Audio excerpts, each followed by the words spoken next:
మీకోసం part 19 please video మొత్తం చూసి లైక్ చేయడం మర్చిపోకండి.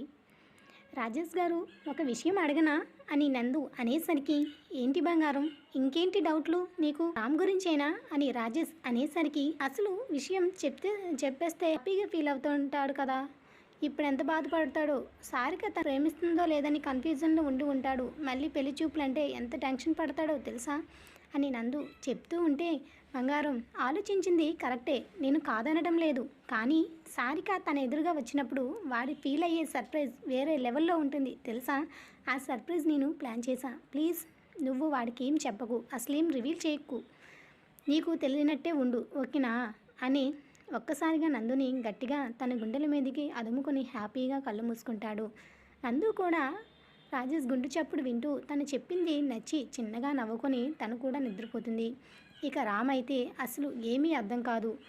రాజేష్ ఏదో తన దగ్గర దాస్తున్నాడు అని అనిపించినా ఏం దాస్తున్నాడు అనేది తనకి ఎంత ఆలోచించినా కూడా కొంచెం కూడా ఆలోచన ఏంటనేది కనిపెట్టలేకపోతాడు. ఇక మరొక పక్క తల్లి ఇంటికి రమ్మంటుంది, ఇటుపక్క సారిక ప్రేమ అర్థం కాక అయోమయంలో ఉండిపోతాడు రామ్.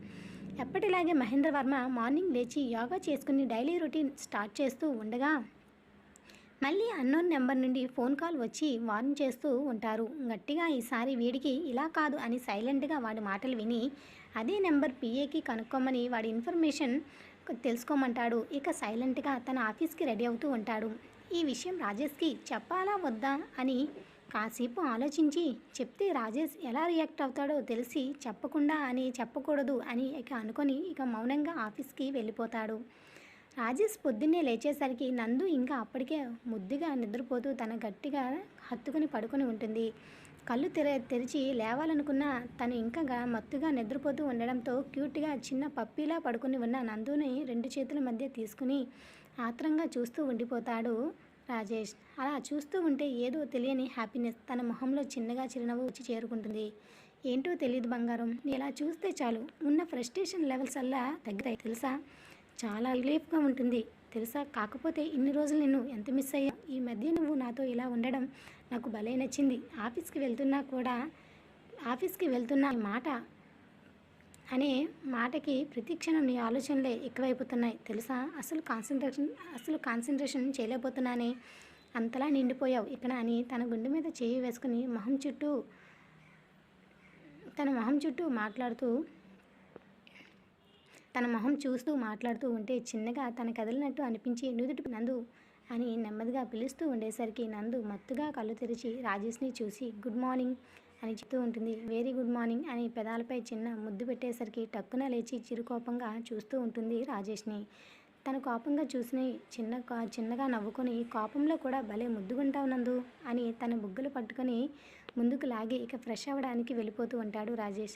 అలా వెళ్ళగానే నందు సిగ్గుతో బుగ్గలు రెండు ఎరుపెక్కి తలదించుకుని రాజేష్ చేసిన చిన్న చిలిపి పనులన్నీ గుర్తు తెచ్చుకుంటూ ఆలోచనలో ఉండిపోతుంది. ఫ్రెష్ అయ్యి వచ్చిన రాజేష్ ఇంకా నందు బెడ్పై అలా ఉండడం చూసి ఏంటి బంగారం అంత గుర్తొస్తున్నానా, సరే ఉండిపోనా ఆఫీస్కి అనేసరికి అయ్య బాబోయ్ మీరు అలా అనకండి, నేను ఇప్పుడేం మాట్లాడలేను అనుకుని టవల్ తీసుకుని ఫ్రెష్ అవ్వడానికి వెళ్తుంది. రాజేష్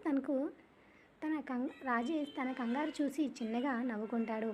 నందు ఫ్రెష్ అప్ అయి వచ్చిన తర్వాత రాజేష్ ఇక ఆఫీస్కి స్టార్ట్ అవుతూ ఉంటాడు.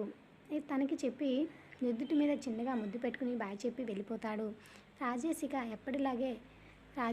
ఇక ఎప్పటిలాగే అత్త పనులు చేసుకుంటూ ముచ్చట్లు పెడుతూ ఉంటారు. నందు మనోజకి ఫోన్ చేస్తుంది. హలో వదినా, ఎలా ఉన్నావు, బాగానే ఉన్నావా, మా అల్లుడు లేదా మేనకోడలు ఎలా బాగున్నారా, చూసుకుంటున్నావా అని ప్రశ్నల మీద ప్రశ్నలు అడుగుతూ ఉంటే మరి మాకేదైనా గుడ్ న్యూస్ చెప్తే ఉందా అని తనూజ కూడా రిప్లై ఇస్తూ ఉంటుంది. ఏదైనా స్వీట్గా అని తనూజ అనేసరికి నందు ఏమీ మాట్లాడకుండా మౌనంగా ఉండిపోతుంది. సిగ్గుపడుతున్నావా అని అనేసరికి అదేం లేదు అని చిన్నగా చెప్తూ ఉంటుంది.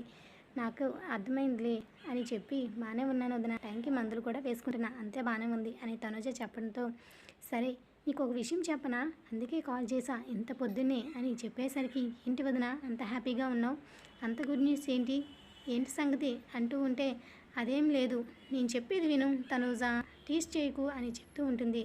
సరే వదిన ఏమైంది, అదే సారిక సాత్విక్కి మంచి సంబంధం వచ్చింది, రేపు అన్నయ్య నేను వెళ్తున్నాము చూడడానికి అనేసరికి అవునా గుడ్ న్యూస్ చెప్పావు వదిన, చాలా మంచిది తెలుసా, తర్వాత సారిక వల్ల నీకు ఎలాంటి ప్రాబ్లం ఉండదు అనేసరికి ఏంటి అన్నట్టు నందు అడిగేసరికి అదే కాతేయని అత్తయ్య పెళ్ళైన కొత్తలో అన్నారు కదా, తన వల్ల కూడా ఇప్పుడు ఏ ప్రాబ్లం ఉండదు. వాళ్ళ కూతురు జీవితం బాగుంటే నిన్ను ఎంత ప్రేమిస్తుందో తెలుసా? బేసిక్గా కాత్యాయని అత్తయ్య చాలా మంచిది. కాకపోతే చిన్నప్పటి నుండి మా అన్నయ్య అంటే చాలా ఇష్టం ఉండడం వల్ల తన కూతుర్ని ఇస్తే బాగుంటుందని ఫీల్ అయ్యింది. ఇప్పుడు సారిక లైఫ్ కూడా మంచివాడి చేతులు పడితే తను ఇంకా బాగుంటుంది తెలుసా అని, అంతా మంచి జరుగుతుంది అని కాత్యాయని అత్తయ్య అదే ఇప్పుడు సారిక వాళ్ళకి సంబంధం వచ్చింది ఎవరు అని అనేది ఎవరో కాదు రామున్నారు కదా మన రాజేష్ ఫ్రెండ్ అనేసరికి అవునా కంగ్రాట్స్. అది కాక ఇంకో సర్ప్రైజ్ ఏంటో తెలుసా? వాళ్ళిద్దరూ లవ్ చేసుకున్నారు సారిక రామ్. ఆ మధ్య సారిక ఉంది కదా, అప్పుడు ఆఫీస్కి వెళ్ళినప్పుడు తను ఇష్టపడ్డాడు. అది తెలిసి మీ అత్తయ్య వాళ్ళతో మాట్లాడాడంట. తర్వాత అమ్మ వాళ్ళతో చెప్పాడు. నాకు కూడా చాలా సర్ప్రైజ్గా అనిపించింది, అలాగే ఆనందంగా కూడా అనిపించింది. మామయ్య గారు అయితే ఎంత ఆనందపడ్డారో. రాజేష్ నన్ను పెళ్లి చేసుకోవడం వల్ల పిన్ని వాళ్ళు బాధపడ్డారని, తనతో మాట్లాడలేకపోయానని మాయమ్మాయి గారు చెప్పేసరికి చాలా బాధ అనిపించింది తనుజ. కానీ ఇప్పుడు సారిక రామ్తో పెళ్ళి అవడం అయిందని తెలిసి ఎంత ఆనందపడ్డారో తెలుసా? ఇప్పుడు సారిక నా మనసు ఇప్పుడు కుదుట పడుతుంది అని రాజేష్తో కూడా అన్నారు అని నందు తనుజతో చెప్తూ ఉంటే, అవునా వదిన, నాన్నకి కూడా చెల్లెలంటే చాలా ప్రేమ తనుజ కూడా చెప్పడంతో అదే రాజేష్ గారు కూడా అన్నారు తనుజ. అయినా సారిక పెళ్లి కూతురని తెలీదు రామ్కి. మీ అన్నయ్య ఇంకా సర్ప్రైజ్ ప్లాన్ చేశాడు. పాపం తెలియక ఎంత టెన్షన్ పడుతున్నాడో తెలుసా? రామ్ని టెన్షన్ పెట్టడం మీ అన్నయ్యకి బాగా అలవాటు అయిపోయింది తనుజ అని అనేసరికి వాళ్ళిద్దరి బాండింగ్ అలాంటిది వదిన, చిన్నప్పటి నుండి అలాగే ఉన్నారులే, నువ్వేం టెన్షన్ పడుకు అని తనుజ అనేసరికి కాసేపు అలా కబుర్లు చెప్పుకుంటూ ఉంటారు ఇద్దరు కూడా సరే వదిన, ఏదైనా సరే నాకు ఇప్పుడు అల్లుడు లేదా కోడల్ని ఎప్పుడు ఇస్తున్నావు చెప్తే బాగుంటుంది కదా అనేసరికి సిగ్గుపడుతూ ఉంటుంది నందు. అయితే అప్పుడే మహాలక్ష్మి వచ్చి తనుజతో మాట్లాడతానని నందు దగ్గర ఉన్న ఫోన్ తీసుకుని మాట్లాడుతూ ఉంటుంది. నందిని మహాలక్ష్మి ఇక కాసేపు మాట్లాడిన తర్వాత ఫోన్ పెట్టేస్తారు. ఇద్దరు కూడా కబుర్లు చెప్పుకుంటూ డైనింగ్ టేబుల్ దగ్గర బ్రేక్ఫాస్ట్ కంప్లీట్ చేస్తారు. తర్వాత లంచ్ ఏర్పాట్లు కూడా పూర్తి చేసేస్తారు. ఇంకా లంచ్ ఏర్పాట్లు అయిన తర్వాత ఇక వెంటనే క్యారియరు మహాలక్ష్మి నందు ఇద్దరు కూడా మహేంద్రవర్మ రాజేష్ కూడా కారేజ్ పంపిస్తూ ఉంటారు. తర్వాత వాళ్ళు రూమ్కి వెళ్ళి రెస్ట్ తీసుకుంటారు మహాలక్ష్మి నందు. రాజేష్ ఆఫీస్కి వెళ్ళగానే రామ్ అయితే తన క్యాబిన్లో డల్గా కూర్చొని ఉండడం చూసి చిన్నగా నవ్వుకుంటాడు రాజేష్. ఏంటి ఎప్పుడు బయలుదేరుతున్నవరా అని డైరెక్ట్గా రామ్ క్యాబిన్లోకి వెళ్ళి రాజేష్ అడుగుతూ ఉంటే ఏమీ చెప్పకుండా మౌనంగా ఉండిపోతాడు. ఏమైందిరా అంత డల్గా ఉన్నావు, ఏంటి సంగతి అని రాజేష్ అనేసరికి ఏం లేదురా, రాత్రి అమ్మ ఫోన్ చేసింది, చెల్లికే పెళ్లి చూపులు అని అనుకున్నా, కానీ ఇక్కడ ట్విస్ట్ ఏంటంటే నాకు కూడా అంట అని అనేసరికి చిన్నగా పక్కకు తిరిగి నవ్వుకుంటాడు రాజేష్. అవునా అదేంట్రా అని అంటూ ఉంటే అది కాదురా, తప్పదు, అమ్మ బలవంతం చేస్తుంది, అలా అయితేనే చెల్లి కూడా ఖాయమవుతుందంట, లేకపోతే లేదు. కానీ చెల్లి అబ్బాయిని ఇష్టపడిందని కూడా అమ్మ చెప్పింది, నాకేం చేయాలో అర్థం కావటం లేదురా. అలానే సారికని మర్చిపోలేకపోతున్నా. ఆ పిచ్చిదేమో నాకేమీ సమాధానం చెప్పకుండా మౌనంగా ఇంట్లో వెళ్ళి హ్యాపీగా ఉంది. నేనేమో ఇక్కడ చచ్చిపోతున్నా తన ఆలోచనలతో అని చాలా ఎమోషనల్గా మాట్లాడుతుంటే రామ్ను చూసి కొంచెం బాధపడినా సారీరా అని మనసులో అనుకుని రాజేష్ ఏమీ మాట్లాడలేక మౌనంగా ఉండిపోతాడు.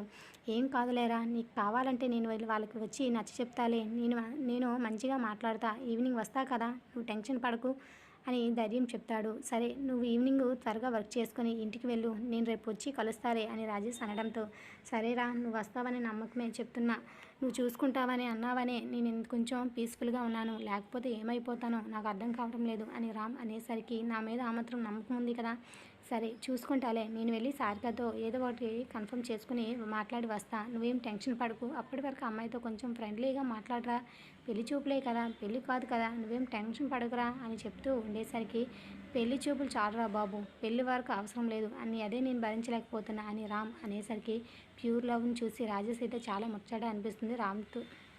ఇక రామ్కి అయితే రాజేష్ నచ్చి చెప్పిన తర్వాత వర్క్ చేసుకుంటూ ఉంటాడు. మరొక పక్క మహేంద్రవర్మకి కాల్ చేసి వార్నింగ్ చేసిన నెంబరు కనుక్కోమని పిఏ డీటెయిల్స్ అన్నీ తీసుకుని వస్తాడు. అది చూసి ఒక్కసారిగా మహేంద్రవర్మ షాక్ అవుతాడు. ఏంటి వీడా? మహేంద్రవర్మ అయితే చాలా కోపం ఊగిపోతూ ఉంటాడు. ఏమైంది సార్, ఎందుకు అలా ఇతను ముందు మీకు తెలుసా అని పిఏ అడగడంతో బెస్ట్ ఫ్రెండ్ నన్ను ఎంత మోసం చేశాడో తెలుసా? చాలా క్లోజ్గా ప్రియతో ప్రతి పర్సనల్ విషయం కూడా చెప్తూ ఉంటాడు మహేంద్రవర్మ. వీడి వల్ల నేను ఎంత లాస్ అయ్యానో, దెబ్బ కొట్టాలని చూస్తున్నాడు, వీడికి ఇలా కాదు అని చెప్పేసి వాడికి డెడ్లైన్ పెట్టడానికి ప్లాన్ చేస్తూ ఉంటాడు మహేంద్రవర్మ. వీడు ఇంకా నన్ను దెబ్బ కొట్టాలని చూస్తున్నాడు కదా, వీడికి ఎలా ఇరికించాలో నాకు బాగా తెలుసు, నువ్వేం టెన్షన్ పడకు అని పిఏకి చెప్పి నేను చెప్పినట్టు నువ్వు ఎలా లాక్ చేయాలో నాకు తెలుసు అని మహేంద్రవర్మ అనేసరికి ఇక మహేంద్రవర్మ చెప్పినట్టుగా నోట్ చేసుకుంటూ అన్నీ అమలు చేస్తూ ఉంటాడు. శ్రీనివాస్, నువ్వు నాతో పెట్టుకున్నావు కదరా, అయిపోయింది నీ పని. నేను నీకు డెడ్ లైన్లో జన్మలో నువ్వు నా మొహం కూడా కనిపించవు. నన్ను డామినేట్ చేయాలన్న నీ పిచ్చి ఆలోచన కూడా నీకు ఎప్పుడు రాదు. అంతగా కుదేలు చేస్తాను నేను. ఈ దెబ్బకి నువ్వు అసలు తట్టుకోలేవు, చూసుకోరా అని మహేంద్రవర్మ గట్టిగా మనసులో అనుకుని ఏం చేయాలో చెప్తూ ఉంటాడు పిఏకి. సరే సరే అని పిఏ మహేంద్రవర్మ చెప్పింది విని అయ్యాక అమలుపరచడానికి వెళ్ళి మిగతా ఏర్పాట్లన్నీ చూసుకుంటూ ఉంటాడు. మహేంద్రవర్మ కూడా ఎప్పుడులాగే తన వర్క్ చేసుకుంటూ ఉంటాడు. ఇక రాత్రి అందరూ డిన్నర్ కూర్చున్న తర్వాత మరొకసారి మహేంద్రవర్మ మహాలక్ష్మి వాళ్ళకి రేపు అత్తయ్య వాళ్ళ ఇంటికి వెళ్ళొస్తాం, అక్కడ ఏం జరుగుతుందనేది మీకు వచ్చి చెప్తామని మహేంద్రవర్మకి చెప్పేసరికి సరేరా అని మహేంద్రవర్మ కూడా చెప్పి ఇక శ్రీనివాస్ గురించి ఎక్స్ప్లెనేషన్ చేస్తూ ఉంటాడు. అదే డాడ్ మీ ఫ్రెండే కదా అని అనేసరికి 2 రోజుల నుండి నాకు వార్నింగ్ ఇస్తున్నాడు రా, కాకపోతే వాడికి డెడ్లైన్ పెట్టాను, టెన్షన్ పడకు నేను చూసుకుంటాలే అని రాజేష్కు కొంత ఇన్ఫర్మేషన్ ఇస్తాడు. మళ్ళీ ఆడవాళ్ళు వాళ్ళకి ఏమైనా ప్రాబ్లం వస్తుందేమో అని అలర్ట్ చేస్తూ ఉంటాడు. కొంచెం కేర్ఫుల్గా ఉండమని, ఎందుకంటే కోడలతో బయటకు వెళ్తున్నావు కదా, వాడి దృష్టి అంతా మీపైనే ఉంది, మిమ్మల్ని ఏదైనా చేస్తాడనే నాకు డౌట్, కాబట్టి నువ్వు ఎప్పుడు అలర్ట్గా ఉండాలి, ఎప్పుడు నెగ్లెక్ట్ చేయకు, అమ్మాయిని బాగా చూసుకో, ఎక్కడికి వెళ్ళినా కూడా తనని కొంచెం జాగ్రత్తగా ఉండమని చెప్పు, తను ఒక్కదాన్ని వదిలి ఎక్కడికి వెళ్ళకు అని రాజేష్ చెప్తూ ఉంటాడు మహేంద్రవర్మ. టెన్షన్ పడకండి, నేను చూసుకుంటా, ఇంకేమైనా ప్రాబ్లం అయితే చెప్పండి, నేను హ్యాండిల్ చేస్తానని మహేంద్రవర్మకి రాజేష్ చెప్పేసరికి నోనో నేను చూసుకుంటాలే, ఇప్పటికే వాడి డెడ్ లైన్ ముగిసిపోయి ఉంటుంది, చూస్తా ఈసారి ఎప్పటికీ తేరుకోలేడు, ఇక ఎక్స్ట్రాలు చేస్తే వాళ్ళు జైల్లో పెట్టించే ఏర్పాట్లు కూడా ఫిక్స్ చేశా, ఫస్ట్ ఒక ప్లాన్ వర్కౌట్ కాకపోతే రెండవ ప్లాన్ కూడా అమల్లోకి వెళ్ళిపోతుంది, ఏం కంగారు పడకు, నేను ఆల్రెడీ డెడ్ లైన్ పెట్టేశా అని మహేంద్రవర్మ చెప్పేసరికి సరే డాడ్ అని మాటల్లోనే డిన్నర్ మొత్తం కంప్లీట్ చేసి నందు రాజేష్ ఇద్దరు కూడా వాళ్ళ గదిలోనికి వెళ్ళి నిద్రపోతారు. మహాలక్ష్మి ఎప్పటిలాగే మిగతా పనులని పూర్తి చేసుకుని తను కూడా రెస్ట్ తీసుకుంటుంది. ఇక రామ్ అయితే ఆఫీస్లో వర్క్ చూసుకుని తన బ్యాగ్ మొత్తం సర్దుకొని ఇక ఇంటికి బయలుదేరుతూ ఉంటాడు. ఇంటికి వెళ్తున్నాడనే మాటే కానీ ఎందుకో తెలియదు రామ్కైతే, నా లైఫ్ ఎందుకే వచ్చావు, నువ్వు రాకపోయి ఉంటే ఎంత పీస్ఫుల్గా ఉండేవాడినో తెలుసా అని సారిక ఫోటోను చూస్తూ బాధపడుతూ ఉంటాడు రామ్. ఇప్పుడు పెళ్లి చూపులు, నేను మర్చిపోలేను, అలా అని అమ్మాయిని చేసుకోలేను, ఏంటో నా జీవితం ఇలా అయిపోయింది, ఉన్న ఒక్క నెల రోజుల్లో ఉన్న జీవితాన్ని మొత్తం తలకిందులు చేసేసావు కదా అని అనుకుంటూ ఉంటాడు రామ్. అంతలో ఇంటికి చేరిపోతాడు. తల్లి ఎదురుగా వచ్చి రామ్ని ఆప్యాయంగా పలకరించి ఇంట్లోకి తీసుకెళ్ళింది. ఇక చెల్లెలు కూడా అన్నయ్య అంటూ ఆమె చుట్టూ అలుకుపోతుంది. తన కోసం అయితే కొన్ని డ్రెస్సెస్ అలాగే తనకి ఇష్టమైన థింగ్స్ అనేవి తీసుకుని వస్తాడు. ఇవిగో ఇందులో ఉన్నాయి అని చెప్తూ ఉంటాడు. థ్యాంక్స్ అన్నయ్య అని చెప్పి వెళ్ళిపోతుంది. ప్రయాణం చేసావు కదా, వెళ్ళి రెస్ట్ తీసుకో, అన్నం నీ గదిలోనికి పంపిస్తాను సరేనా అని వాళ్ళ అమ్మ చెప్పడంతో సరే అమ్మా, డాడ్ ఎక్కడా అని అడగడంతో కొంచెం పనుందిరా, బయటికి వెళ్ళారు, రేపు పెళ్లి చూపులు కదా, అరేంజ్మెంట్స్ అన్నీ చేయడానికి వెళ్ళారులేరా, వెళ్ళి రెస్ట్ తీసుకో, డాడ్ అన్నీ చూసుకుంటారులే, నువ్వేం కంగారు పడుకు అని రామ్ తల్లి చెప్పడంతో సరే అమ్మ అని చెప్పి రామ్ అయితే వెళ్ళిపోతూ ఉంటాడు. సాత్విక్ సారిక కూడా చాలా ఎగ్జైట్ అవుతూ ఉంటారు. వాళ్ళు ప్రేమించిన వాళ్ళు వాళ్ళ లైఫ్లోకి వస్తే ఎంత హ్యాపీగా ఉంటుందో ఎవరు కూడా ఊహించలేరు. ప్రపంచంలో ఉన్న సంతోషం అంతా వాళ్ళ మొహంలోనే ఉంటుంది. అదే హ్యాపీనెస్, అదే సంతోషాన్ని ఇప్పుడు సాత్విక్ ఇద్దరు కూడా ఫీల్ అవుతూ ఉంటారు. కానీ సారిక రామ్తో మాట్లాడకుండా ఉండడానికి చాలా ప్రయత్నిస్తూ బాధపడుతూ ఉంటుంది. కానీ రాజేష్ బావ చెప్పడంతో తప్పడం లేదు, సారీ అని సారిక అలా రామ్ని బాధ పెట్టడం సారిక కూడా ఇష్టం లేదు. ఇంకెన్ని రోజులు, ఒక్కరోజే కదా అని హ్యాపీగా రామ్ ఫోటో చూస్తూ మురిసిపోతూ హాయిగా పడుకుంటుంది సారిక కూడా. ఈ 3 జంటలు కూడా ఎవరి ఆలోచనలో వాళ్ళు హ్యాపీగా ఆ రాత్రి అయితే కళ్ళు మూసుకుంటారు. రామ్ మాత్రం కొంచెం బాధపడుతూ ఉంటాడు. మిగతా వాళ్ళందరూ కూడా ప్రేమించిన వాళ్ళు దగ్గరవుతున్నారని సంతోషంగా హ్యాపీగా ఆ రాత్రంతా వాళ్ళ జ్ఞాపకాలతో గడుపుతూ ఉంటారు. ఇక పొద్దున్నే లేచి రామ్ వాళ్ళమ్మ జానకి వాళ్ళందరూ హడావిడి పడుతూ ఉంటారు. మొత్తం ఇల్లంతా డెకరేట్ చేసి ఎక్కడ కూడా వచ్చిన వాళ్ళకి ఏ లోటు లేకుండా ప్రతిదీ పర్ఫెక్ట్గా ఉండేటట్టు చూసుకుంటూ ఉంటారు వాళ్ళు. రామ్ చెల్లెలు స్వాతి అయితే ఇక రెడీ అవుతూ చేతులకి గోరింటాకు పెట్టించుకుంటుంది వాళ్ళ ఫ్రెండ్స్తో. ఇక అలా రెడీ అవుతూ ఉండగానే రామ్ మాత్రం ఇదేది పట్టనట్టుగా తన రూమ్లోని నుండి ఇంకా బయటకు రాకుండా నిద్రలోనే ఉంటాడు. మార్నింగ్ 9 అయినా రామ్ ఇంకా బయటికి రాకపోవడంతో జానకి గారు వెళ్ళి డోర్ కొడుతూ ఉండేసరికి ఆ శబ్దానికి మేలుకున్న రామ్ ఇంట్లో అంతా అలికిడిగా ఉండడం గమనించి మబ్బుగా కళ్ళు తెరుస్తూ డోర్ ఓపెన్ చేస్తూ ఉంటాడు. ఏంటి నాన్న ఇంతవరకు పడుకున్నావు? త్వరగా రెడీ అవ్వు, వాళ్ళు వచ్చే టైం అయ్యింది. నువ్వు కూడా మంచిగా రెడీ అయ్యి మంచి డ్రెస్ వేసుకో, కొత్త డ్రెస్ తీసుకున్నావు కదా ఆ డ్రెస్సే వేసుకో అని చెప్తూ ఉంటుంది జానకి గారు. మా నాకెందుకు ఇప్పుడు ఇదంతా అని అడిగేసరికి చెప్పాను కదరా వీళ్ళు మా మాట మీద నీకేమాత్రం నమ్మకం ఉన్నా తప్పదు, చేయాల్సిందే అని జానకి గారు రామ్ని లాక్ చేస్తారు. తల్లి మాట కాదని రామ్ ఇంకేమీ మాట్లాడలేక మౌనంగా వెళ్ళి కూర్చుని తన మొబైల్లో ఉన్న సారిక ఫోటోని చూసుకుని ఐ మిస్ యూ బంగారం, కానీ ఇప్పుడు నేనేమీ చేయలేకపోతున్నా. అమ్మ మాట నేను కాదనలేనే, నాకు ఇంకా నువ్వు ఏమీ చెప్పడం లేదు. నువ్వు ఏదైనా నాకు చెప్పుంటే నేను అమ్మతో మాట్లాడేవాడిని అని ఇక సారికకి కాల్ ట్రై చేస్తూ ఉంటాడు. అప్పటికే 20 టైమ్స్ 30 టైమ్స్ అయినా తగ్గకుండా చేసుంటాడు. అయినా సారిక ఒక్కసారి కూడా రెస్పాండ్ అయితే అస్సలు అవ్వదు. రామ్ చేయడం సారిక చూసినా కూడా సారీ రామ్ గారు అని అనుకుంటూ ఉంటుంది తప్ప ఆన్సర్ చేయాలని అస్సలు అనుకోదు. సారిక చాలా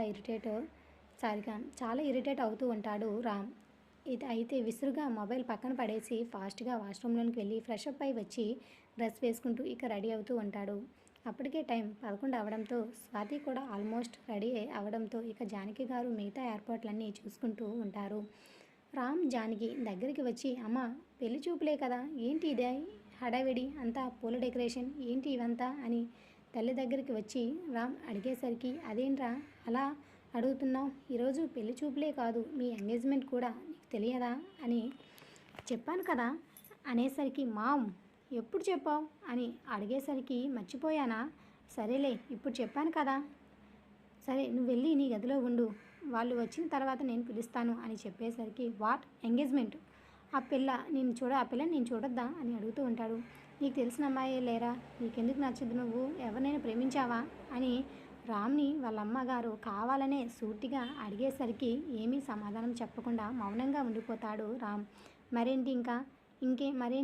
ఇంకేంటి మాకు అమ్మాయి చాలా బాగా నచ్చింది, మరి నువ్వు కూడా మాట్లాడడానికి ఏమీ లేదు, నీకు ముందే చెప్పాను కదా కాదనడానికి లేదని, సో తప్పదు కాబట్టి వెళ్ళి నీ గదిలో ఉండు, చూసుకుని వాళ్ళు వచ్చిన తర్వాత నీకు చెప్తాను, ఇంకా అరగంట ఉంది, వాళ్ళు ఎక్కడున్నారో ఫోన్ చేసి అడగాలి అని జానకి గారు రామ్ వాళ్ళ నాన్నగారి దగ్గరికి వెళ్ళి అడుగుతూ ఉంటారు. టైం అయ్యిందండి, ఒకసారి ఫోన్ చేయండి, వాళ్ళు ఎంతవరకు వచ్చారు, ఇంకా హాఫ్ అన్ అవరే ఉంది, పంతులు గారు అన్ని అరేంజ్మెంట్స్ చేశారు అని అంటూ ఉంటుంది. సరే నేను ఒకసారి కనుక్కుంటా అని చెప్పి ఇక ప్రసాదరావు గారు ఫోన్ చేస్తూ ఉంటారు. కాత్యాయని వాళ్ళకు 10 మినిట్స్లో అక్కడ ఉంటామని చెప్పడంతో అదే మాట జానకికి చెప్పి మిగతా ఏర్పాట్లు చూసుకుంటూ ఉంటారు ఇద్దరు కూడా. ఇక ఇటు సాత్విక్ సారిక ఇద్దరూ కూడా ఎంతో ఎగ్జైట్ అవుతూ ఉంటారు. రామ్కి ఇష్టమైన కలర్ తను సెలెక్ట్ చేసిన సారీ, తనకి ఇష్టం ఉన్నట్టుగానే చక్కగా రెడీ అవుతూ ఉంటుంది సారిక. కానీ రామ్ అయితే తనకి చాలాసార్లు ఫోన్ చేస్తూనే ఉంటాడు, తను అస్సలు ఆన్సర్ చేయదు. తన మొబైల్లో ఉన్న ఫోటో చూస్తూ ఐఎమ్ సారీ రామ్ అని కాసేపులో మీకు సర్ప్రైజ్ ఇవ్వబోతున్నా, కానీ మీరు ఎలా రియాక్ట్ అవుతారో నేను చూడాలి అని అనుకుంటూ ఉంటుంది సారిక. ఇక మరొక పక్క అయితే నందు రాజేష్ వాళ్ళు కూడా రెడీ అవుతూ ఉంటారు. నందు చాలా గ్రాండ్గా రెడీ అవుతూ అచ్చం మహాలక్ష్మిలాగే ఉంటుంది. నందుని అలా చూసి రాజేష్ బంగారం నువ్వెంత ముద్దుగా ఉన్నావో తెలుసా, కాకపోతే ఇప్పుడు ఎంగేజ్మెంట్ ఇంపార్టెంట్ లేకపోతే ఈ గది నుండి నువ్వు బయటికి వెళ్ళనిచ్చేవాడిని కాదు తెలుసా, అంత ముద్దుగా ఉన్నావు, ఎంతైనా నా ఏంజెలు కదా, ఆ మాత్రం అందం నీకు ఉంటుందిలే అని ఏంజెల్ ఇక నందుని చూస్తూ పొగిడేస్తూ ఉంటాడు Rajesh. Thanks for listening, please comment చేయండి ఎలా ఉంది, మీకు ఎలా అనిపించింది అనేది తప్పకుండా కామెంట్ చేయడం మర్చిపోకండి. Thanks for listening.